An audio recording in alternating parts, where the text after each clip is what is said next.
E não tem nada estressado. certo no Brasil hoje, na tua opinião? Não, tem muita experiência boa acontecendo, localmente. Muita. E aí que é minha animação. Eu te dei aqui alguns exemplos, porque eu quero que as pessoas saibam que é possível ter saída. O problema é o mais grave da história. A crise brasileira, social, econômica, política, moral, é a pior da história. Eu conheço a história brasileira por dedicar-me a estudá-la e vivi a história brasileira por dentro 40 anos agora.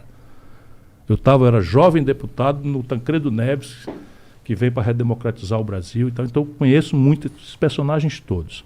Nunca houve uma situação tão grave, tão complexa, tão ameaçadora do fim da nacionalidade brasileira como nós estamos vivendo hoje. Porque também a exigência internacional agravou-se muito. Se você olhar o padrão da disputa da China com os Estados Unidos, economia do conhecimento, tecnologia, não é?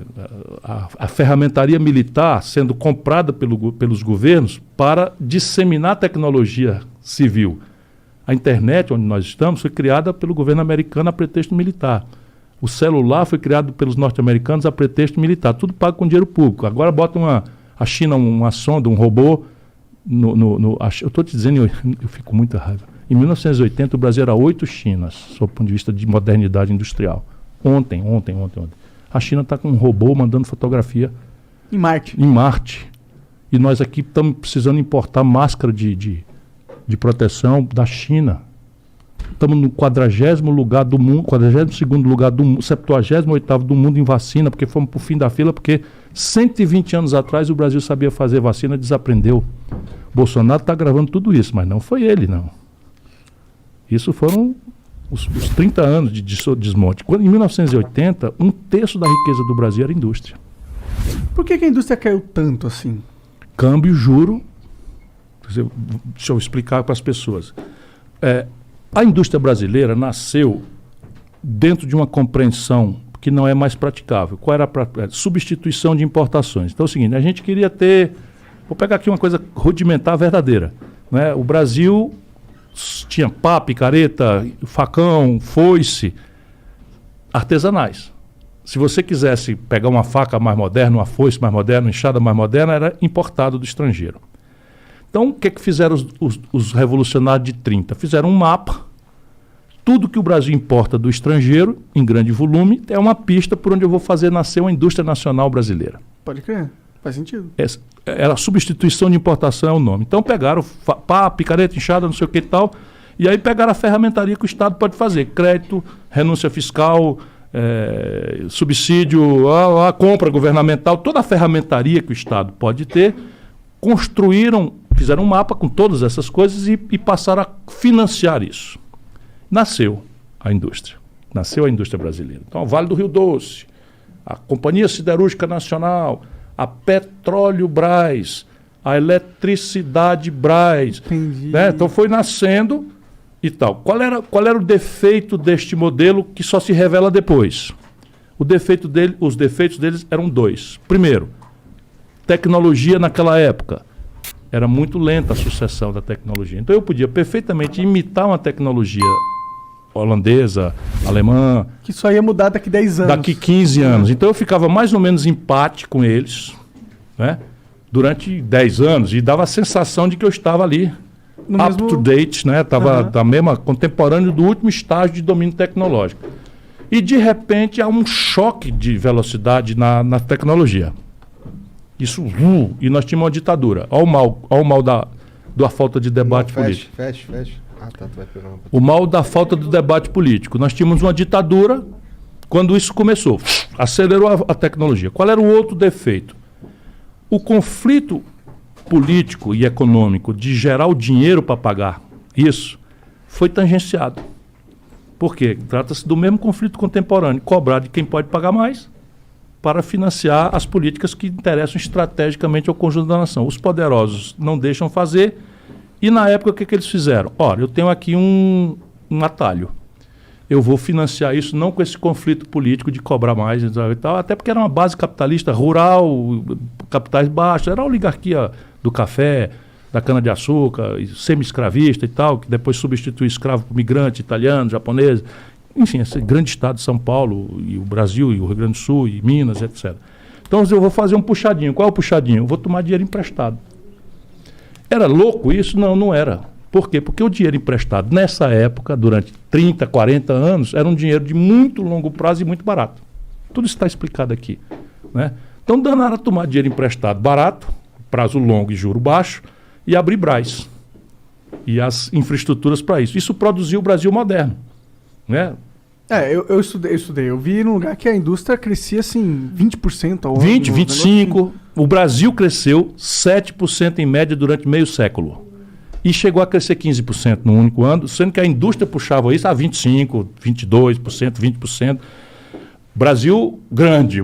Então, qual era a ideia da elite? Fazer o bolo crescer para depois dividir.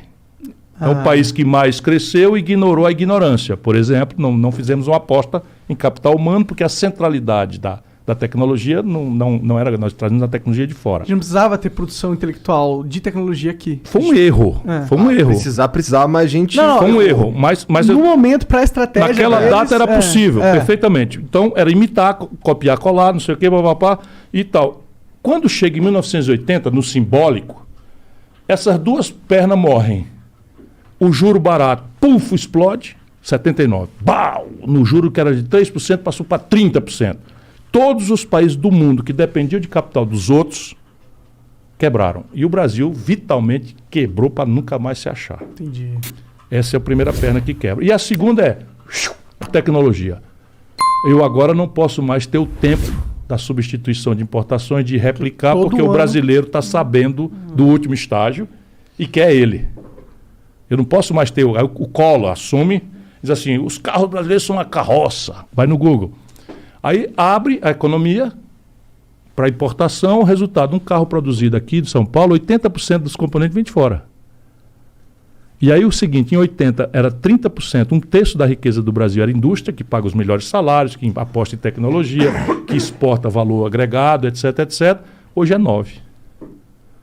Essa é a primeira razão. A segunda razão é a taxa de câmbio. Aí é um pouquinho mais chato, mas é assim, quando o real vale muito na frente do dólar, fica mais barato você sair de São Paulo para Miami do que ir para Fortaleza. A turma viu isso. Só que o inverso é verdade. O importado fica muito mais barato do que a produção aqui. Então você tem... O Fernando Henrique descobriu essa maravilha e o Lula copiou. Então a ideia é o seguinte, é você valorizar artificialmente o real e expandir o consumo.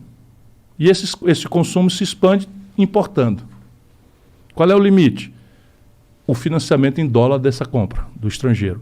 Aí o Fernando Henrique faz, e aí de repente os preços dos produtos tradicionais brasileiros, boi, bode, galinha, minério de ferro in natura, petróleo bruto e tal, sobe de preço. Aí fecha a conta e engana. Dá para viver, ganha uma reeleição.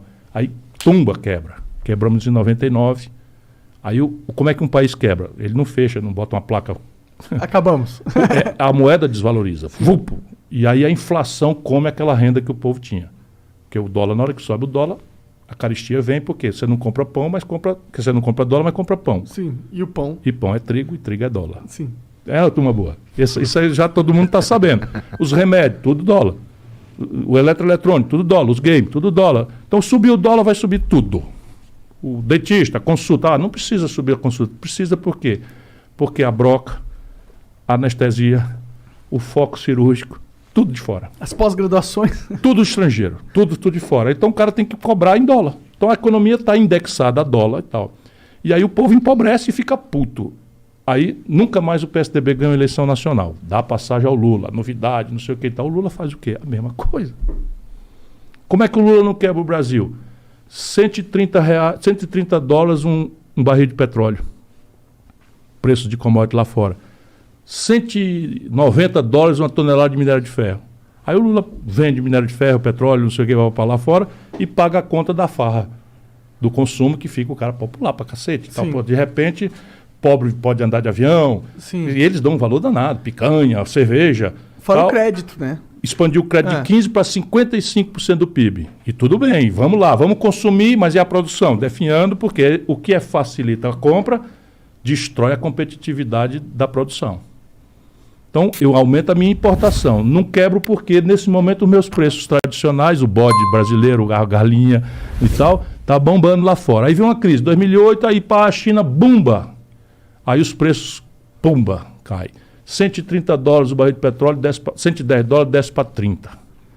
Acabou com a Dilma. A Dilma. Então é o mesmo partido, a mesma turma, o turma votou na Dilma porque o Lula é o cara. Não mudou as estratégias, não mudou o caminho. Só muda a perfumaria, é o mesmo modelo. Só muda a perfumaria.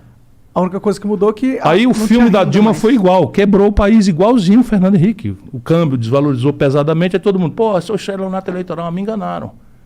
E em cima disso, a Lava Jato, eita, que meteram a mão, estão roubando, papai, rouba aqui, rouba acolá, rouba acolá, rouba acolá. Não dá para esconder, pô. É muita grana, né? E foi no centro do modelo de poder, não foi uma coisa periférica, porque o poder sempre terá corrupção, que a questão é como é que você reage a isso. Sim. Mas aí você vai ver que a corrupção virou uma ferramenta de poder central ao modelo de poder do lulopetismo. Quando a economia estava bombando, o povo acha que todo político é ladrão, vamos ter clareza. Né? O que ele separa é o dele. Isso daí pelo menos faz alguma coisa.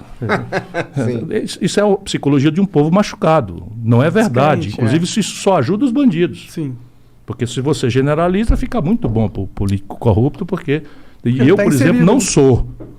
Mas não acredite em mim, não. Vá lá minha força corrida. Todo mundo tem que olhar a folha corrida, saber de onde é que o cara foi processado, suspeito, não sei o que. Tem que olhar. Muita injustiça, tem injustiça. Eu nunca fui nem para ser absolvido. Nada mais é do que a minha obrigação. Mas estou falando aqui da coisa. Então, o Brasil quebra de novo. Só que, de quebra em quebra, o problema estrutural, que é dívida e colapso da infraestrutura e dos serviços, vai se agravando. Só para vocês terem uma ideia, para não ficar muito mais chato do que eu já estou. Não está chato não, tá legal. Para manter a infraestrutura... Chato, esquece essa palavra hoje. Para manter a infraestrutura do país, portos, aeroportos, estradas... Enfim, para manter a energia, vai dar bode agora. Todo mundo se prepare que vai dar bode. Vamos pagar mais caro a conta de luz aí. Para começar 20%, mas vai faltar energia. Vai faltar energia. Muito provavelmente nós vamos ter racionamento. Hora de instalar um teto solar aí, galera. Quem puder, por favor, faça. Porque, além de ficar muito caro, vai faltar energia. Vai faltar grave aqui no Sudeste. Grave. Então, porque somos canalhas, rapaz. Não tem plano de nada, não tem projeto de... Vocês já repararam?